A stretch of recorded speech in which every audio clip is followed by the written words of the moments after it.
Mitch, something I want to talk to you about tonight was the World Supercross guys were at the race this weekend and kind of talking to some riders and some teams and everything. What did you hear, and what do you know, and what do you think of this this idea that they're having?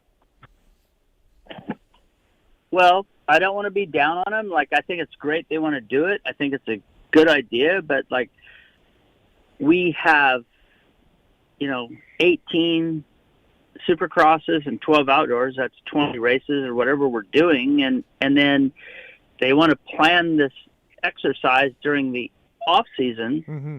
And like, do you know how many guys are hurt from me in the last 5 years? Yeah. I need time for them to heal up. So I'm like, I talked to the guy and I said, I feel like I can't do this. Mm-hmm. I'm like, A, no matter what you tell me, it's going to cost me more money. And B, I can't take a chance of hurting a guy before Anaheim 1. And we're out. And I'm like, I love the idea, but you might have to think about a shorter series, or go ahead and invite the GP guys to try it. Right. Like, it's a world Supercross and they're world champions. And like, but I said to invite the Americans to do this and like add that on to what they've already done. I think it's just it, and it's only my position. It's nobody else's, global or whatever. It's my position. I think it's too much to ask for them. I agree. You can't add more to the schedule. I think that if there's a World Supercross, and it might be, and it probably is actually beneficial to our viewers and to the sport, but you need to partner with Feld and not add races, but if you want to have a World Series, keep it inside of our 17-round series. Mm-hmm. And however they work that out, it's inside of our 17 rounds.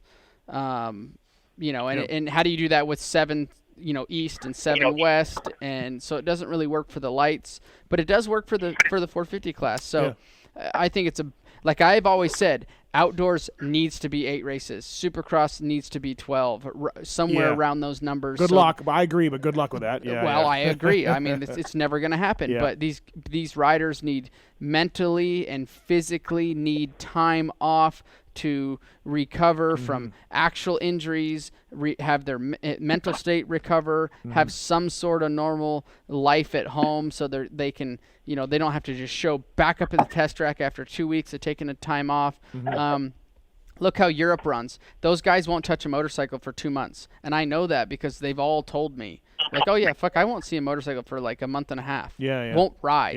Yeah. So if they want the World Supercross thing to work, they need to work it inside of our series. I mean, we're the originators of Supercross, right? So they need to work with us on that. I think they could do it in the fall with guys like Brayton, who doesn't do the Nationals. That doesn't do them any good because it's going to fail if they have guys like Brayton. They need the Elis. They need the Andersons. They're not getting those guys, I don't think. They're not going to. They're not going to get those unless they tie it into our series somehow. You did say Brayton was sexy. His riding style is sexy. He's a good-looking human being too. But I'm just saying, like, So if it's not tied into our 17 rounds, it's not going to work. In the beginning of the World Supercross, that was a portion of the AMA Supercross series. And then all of a sudden, if you look back as far as it went, Heath Voss was a world champion Supercross guy. That's because it wasn't like you didn't have to go. Yeah. Yep. It wasn't. Yeah, but hold on. Think about that. I know. Why was Heath Voss, which I'm not shaming him. Like, he was good rider in his own respect. Money. He wasn't that good. No, like, if you want top level, if you want Tomac, Roxon, Anderson, there has to be a money incentive. No, or else nobody is like, yes, I get it. Yeah, Brayton, like, maybe he could make $200,000 doing it or whatever the number is. Yeah, I'm sure he will. $200,000 is a lot of money. But when you talk about a title contender like Eli or Roxon, but that also ties to Honda or Yamaha. It can't be a paycheck. It's a massive it's a massive financial commitment this is the bread and butter. Well, to me, Mitch, you would know this better than all of us here in the studio.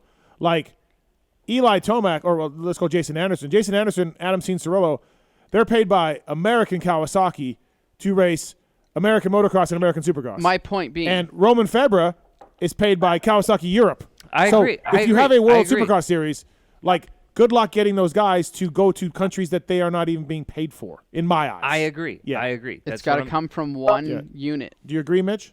Well, their salaries, and RV will back me up on this, but like RV's salary was from KMC, and then if he rode Europe, it was KHI, and like so you have to move that money around, and like everybody's budgets are set, and like they give Europe so much money, and they give U.S. so much money, and they give Canada money, and they give Australia money, Right. and then they want to move this to a world thing.